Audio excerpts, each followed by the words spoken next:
the rage that is planted, the hate and jealousy that is slipped into our watery bed. Oh, they grow all right, they are coming along nicely, thank you, in the warm, wet earth. And it grows, be careful what you see. Wuthering Heights is fierce, it's elemental, it's wild and musical and passionate to its core. When I first started to adapt the book, I wrote a collection of poetry. I didn't want it to be domestic, I wanted it to be epic, and I wanted Catherine and Heathcliff to feel like Greek gods, and therefore it felt fantastic that we had a Greek chorus telling the story. So I got rid of Nellie Dean and I gave a lot of her wit and humour to this new character, the Moors. Wild ones, no good can come of this fair outdoor. Look, that's Thrushcross Grange.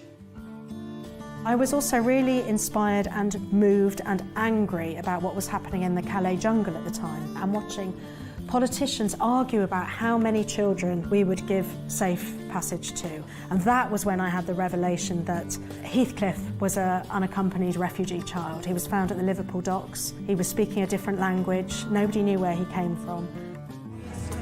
What have those young eyes seen, eh? A short lifetime of pain is my guess, and a short lifetime of loss. Well, I'll never know where you've been, but I do know where you're going. You're coming home with me, lad!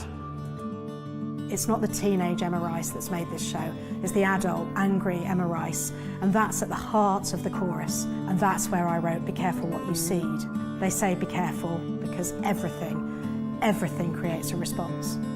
I first read Wuthering Heights when I was a teenager. My mum was a great lover of literature, and we'd actually gone on holiday to Yorkshire, and she made us walk up to Top Withens, which is what they think Emily Bronte based Wuthering Heights on. So it was already in my DNA, but by that point I was anxious, I was sad. I had a bereavement as an 11-year-old, and that had really haunted me. So I think when I read the book, I was really captured by this idea of somebody that you'd lost knocking at the window.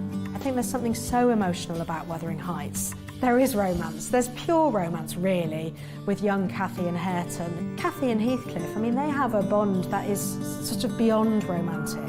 They understand each other and they feel each other very, very deeply, but that also means that they hurt each other very, very deeply. You have treated me infernally, Catherine. If you think I'll go unrevenged, you are deceived. Revenge? On me? No, not on you. Never on you.